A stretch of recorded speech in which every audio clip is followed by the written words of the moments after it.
All right, talking Ram football, my three fearful thoughts, being told I suck, bringing back the dead, and happy birthday to the should be in the Hall of Fame, London Fletcher. I'm Joe Tarosian, live from the Ram Cave. This is RamView, the May 19th, 2022 edition.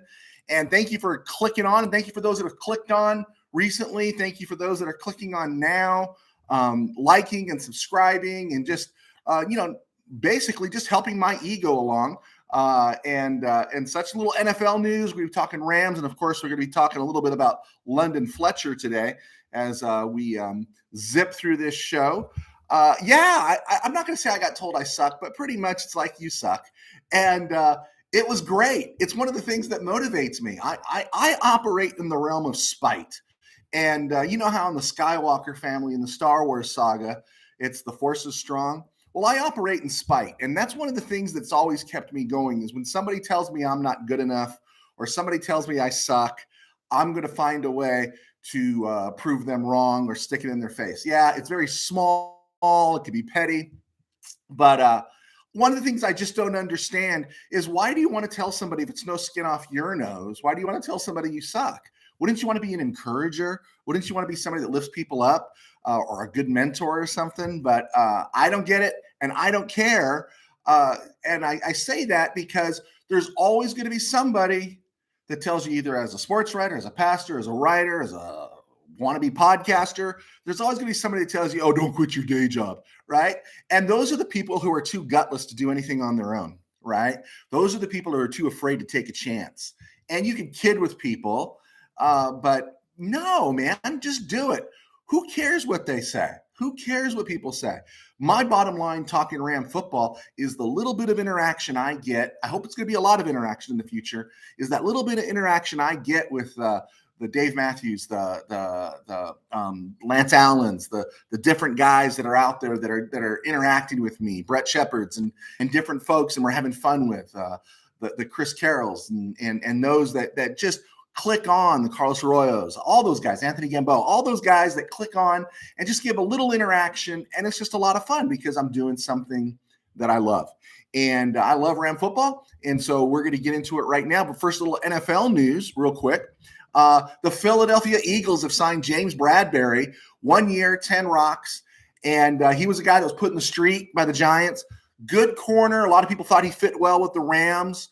But he was just way too expensive for the Giants, who signed him to a horrible contract because the Giants are a horrible team, and they just didn't need to pay a guy like that kind of money these last couple of years. So they put him in the street to make sure they were under the cap.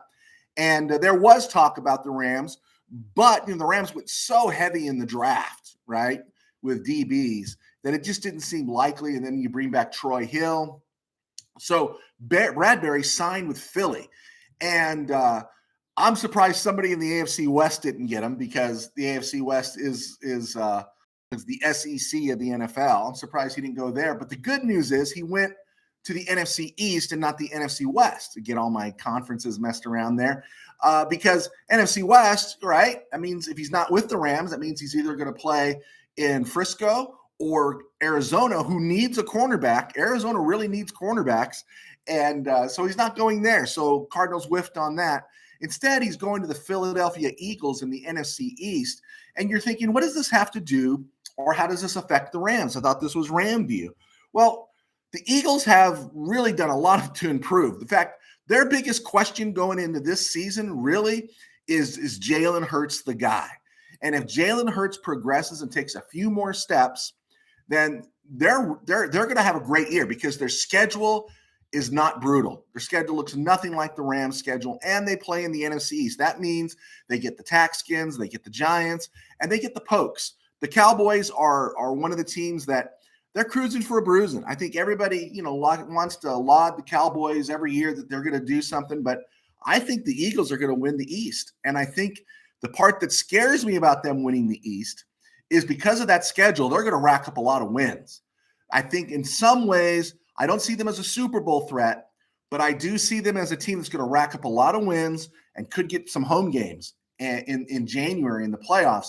And that's fearful because the Rams are playing one of the most brutal schedules in the NFL. And it's quite possible the Rams could lose a lot of games and still make the playoffs, which we'll all be happy. But then where do they have to go? The only two teams that scare me as far as playing them on the road are Green Bay, and I think Green Bay is going to have its struggles, and the possibility of playing Philly. I don't want to go to either of those places in January. As a Rams fan, I don't want to see it happen. Can they win there? Of course they can. You can't write the Rams off. But Philly's going to be a good team this year, and it's all going to hinge on Jalen Hurts and Bradbury going. There's a sign. Guy gets 10 rocks to play for a contender. He didn't choose to go to Arizona. I wonder why. Okay. So that was one of the things I wanted to get out there to think about is that might be an opponent in January for the Rams. Okay, so I talked about what sucks. I talked about the NFL or me sucking. That's okay. But then there was a question that came up, like, what are the things that bug me? 3 fearful things that I have as Ram fans or such. And they weren't really like that, but it's like, what bugs me? Which players do I like the least? And what stresses me as a Ram fan? I love answering this stuff. This is great. This is a gift. Thank you so much. As a Rams fan, somebody who's watched football, I've probably written over 1,000 game stories and seen all these football games at multiple levels. Someone was asking, like, well, what makes you upset? And I don't know if it makes me upset because the result was the Rams winning the Super Bowl. But last year, the Rams ran a lot of empty sets. I think by the time I lost count, my count, it's not the official count, over 150 times they were in empty sets last year. And they do it quite a bit in the red zone. And I'm not a fan of them going into empty sets in the red zone because, you want the defense to consider all responsibilities. So whenever I saw them in an empty set, I was like, no. Cooper scores. Oh, yeah, that's a great call, right? And the truth is I've heard in multiple places that Matthew Stafford enjoys playing in empty set, and loves the receivers going downfield. Offensive line does a good job. And that's a great question for this year is, will the Rams be in empty sets as much as they have been in the past, considering the fact that you've got a new right guard and you got a new left tackle in Joseph Noteboom. Now, Noteboom, they wouldn't have given him the dough. We've seen his audition tape the last 4 years, especially the last 2 years on the field. He's gotten and he's been fantastic. And then I noticed on PFF that right guard slot, which was initially Coleman Shelton, then it went to Bobby Evans. PFF made an adjustment on the Rams lineup side, and they're showing Logan Bruss in that right guard spot. And if you don't have an experienced offensive line, it makes it really a struggle to run empty set. And so the Rams drafted Kyrene Williams out of Arizona, out of Notre Dame. He's really good. They talk about him being pass pro ready, and he's going to be out there, one of those guys picking up those blitzes. And again, I say it, he's with the Dolphins now. When you see Cooper Kupp's great catch late in the fourth quarter against the Buccaneers, keep your eyes off the ball and watch Sony Michel pick up a portion of that non-blitz that the Buccaneers threw at us and threw at Stafford. And Sony Michel's the one who picked them up. So that running back being in the backfield is great because, one, they could pick up the rush. They could help with the blocking. But two, they make the defense keep looking into the backfield that are they going to run the ball? And that's how I feel about it. But, yeah, Rams won a Super Bowl. I'm not complaining. But it's something to consider, especially when they're in red zone. I don't know how defensive coaches feel about it, or some of the other coaches I know that watch the show, is that, man, I see a team come out empty. I know they're not running, especially if the quarterback's Matthew Stafford. Kind of limits the possibilities. But if they come out with a runner in the backfield, then I know it's somebody I got to account for. So anyway, that's one of the things that bugs me. It's like, no, yes, right? I've been asked because which player do I like the least? And I do have a tendency to drift in this iteration of the Rams, to drift into fanboy status because they've hit on so many draft picks and so many free agent signings, and the players they brought in have just been fantastic in knowing their roles, and it's been fun to watch. And so, man, he's like, oh, I want to see this guy. I don't want this guy to go. And then, they go and stuff. So you like them all. You got to like these guys. Wait till you look in the 2000s, the early 2010s, and see what the Rams had on their roster. And it's like, oh my gosh, this is garbage. But there are players that worry me or concern me. So I'll say, which players do I like the least? And no, Tutu Atwell isn't one. Tutu Atwell is somebody that I think I want to see given a shot. I want to see, he's the guy that can stretch the field. He's the guy that brings something different. You have your Cooper Kupps and you have your Allen Robinsons, and then you have Van Jefferson. And if Atwell can get his way into the rotation somehow, then you got a guy that truly is different than all three. Yeah, Jefferson's got speed, but Atwell has speed to spare, and it would be awesome to see him develop. So Tutu Atwell is not one of the players I dislike, and I know everyone's written Tutu Atwell off. No, the players that worry me, concern me, that really could hurt the Rams this year are John Wolford. I just don't like him as a backup quarterback for the long haul. And we were very blessed last year that Stafford played through some injuries. The offensive line kept him upright by and large, and he did a great job. But, a quarterback going into his 13th, 14th season in his mid-30s, not everybody's Tom Brady. And at some point, that bill's going to come due on his body, and he might end up missing a few games. And I'm just asking, do you feel comfortable with the Wolf? I don't. So he's a player that bugs me a little bit, makes me concerned. Taylor Rapp is another one. I think we've seen the best of Taylor Rapp. I know everything there is to know about Taylor Rapp, and nice guy, good worker. He's okay, but he ain't Nick Scott. He's not Nick Scott. Obviously, he must be Terrell Burgess, but he's not Nick Scott, and he's not Jordan Fuller. And so I'm not crazy about Taylor Rapp. I do think this is his last year, 4 years in a comp pick. So he'll get on the field if he's not traded before. But yeah, Taylor Rapp, we've seen the blown coverages. I think some of the stuff we saw last year where it was David Long got torched, I think we saw in some of those cases where some of those corners got hung out to dry. One, learning Raheem Morris's twist on Brandon Staley's system. There was a learning curve there, but also Rapp gets lost in coverage. That's not a mystery. You don't need to be John Madden to figure that out. The third player that I'm not crazy about because I think he's had his opportunities is Bobby Evans. The Rams invested a third-round pick, 97 overall in 2019 for him. I think it was Oklahoma. And there's always that possibility they think that Evans is going to turn into something because he was a high-value pick of the Rams. And I don't see it. I would be nervous if Bobby Evans got any significant time along the offensive line this year. So those are three guys that I struggle with. So what bugs me? Empty sets. Which players do I like the least or fear playing the most? Wolford, Rapp, and Evans. And then the third question, broken down, I'll just make it into a paraphrase. What stresses me as a Ram fan? Besides, injuries and all that kind of stuff, the thought of losing to the Cowboys in Week 5 makes me sick inside. I don't like New Orleans. I've lost to New Orleans enough.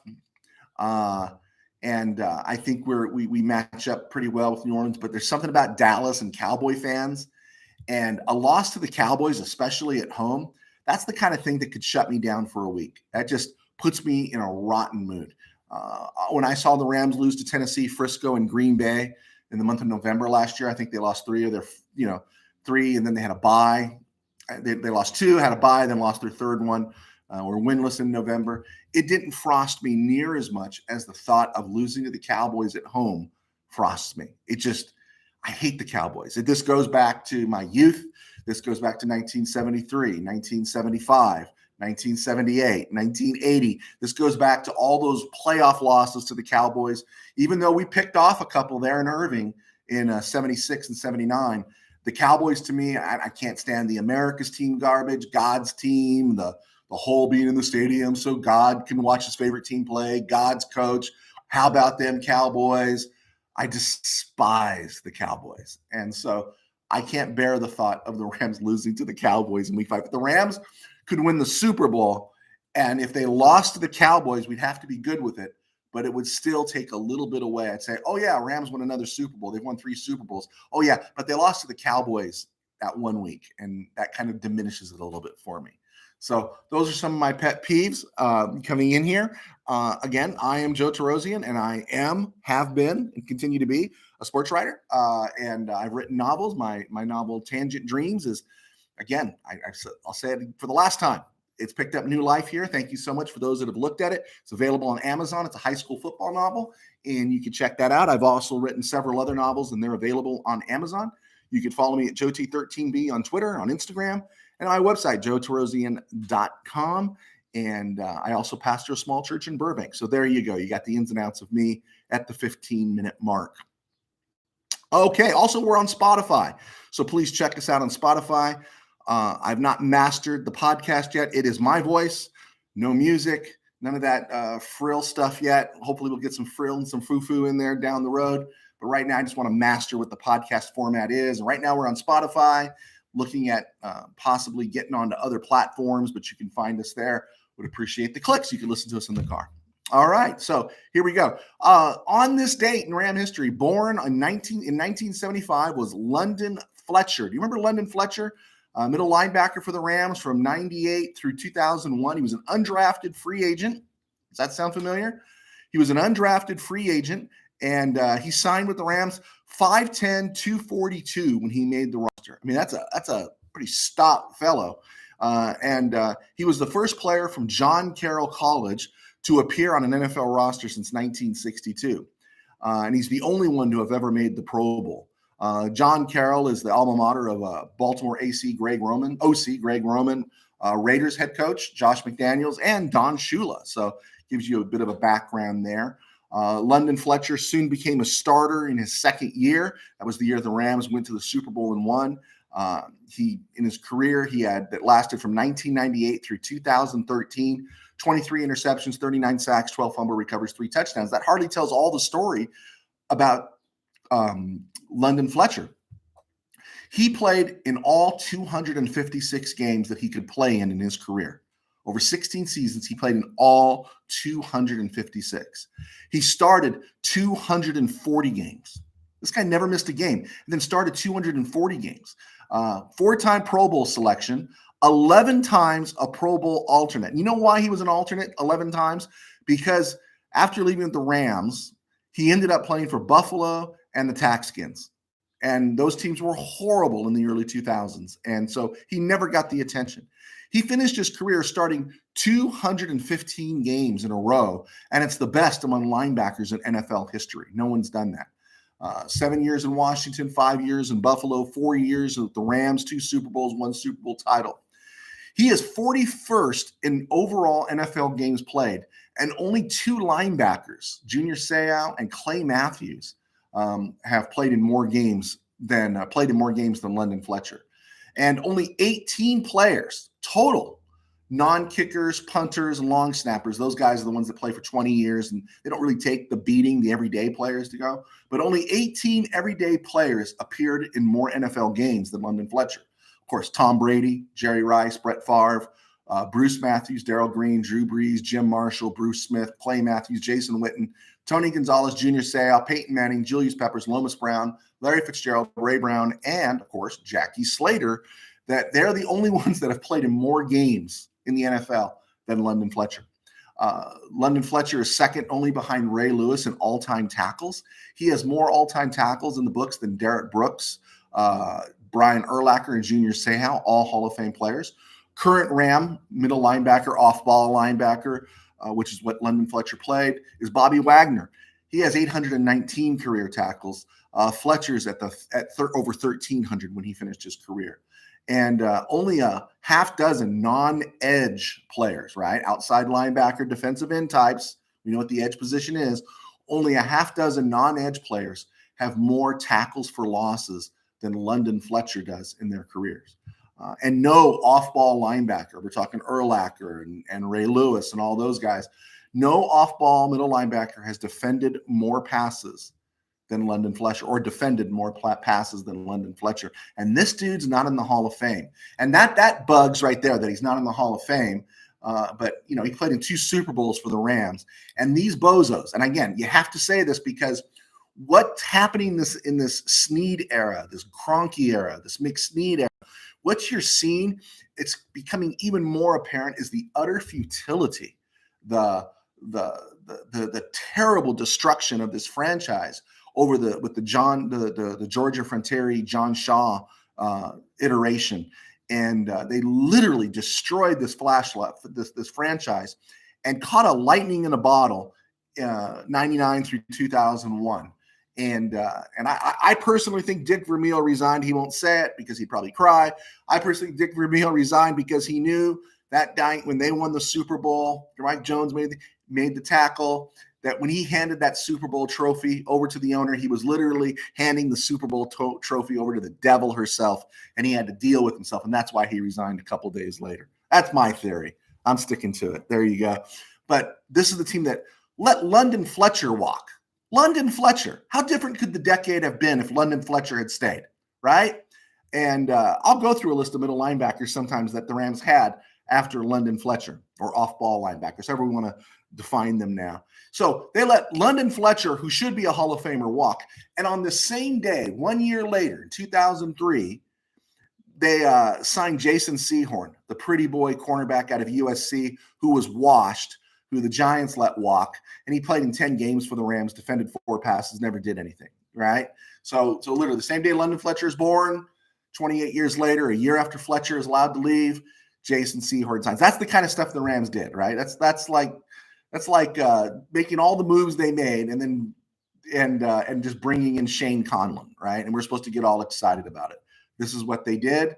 Thank goodness they're gone. Thank goodness the team's back in LA, and the world's access has been set right. Also on this day, I thought it was pretty interesting, just to throw it out there. There was a guy that played for the Rams who died on this day, David Lang. He was with the Rams in 1990 through about 94.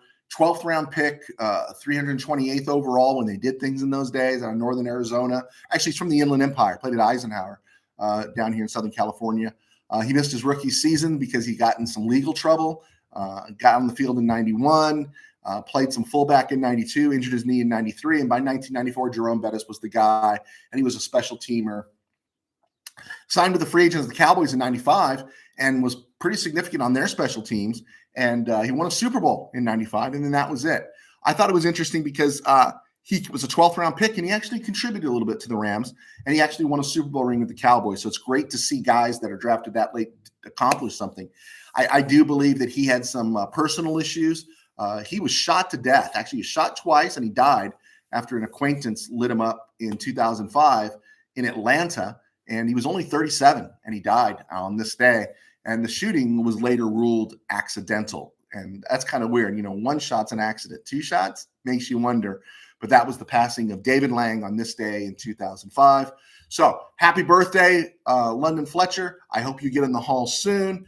And thank you to everybody who's clicked on. And if you got a critique, I love the critique. You know, that's okay. You can even say I suck. It's just fuel for the fire. And we're going to be back here tomorrow. Thank you again for clicking on. Hit like, subscribe, and we will talk to you soon. Go Rams.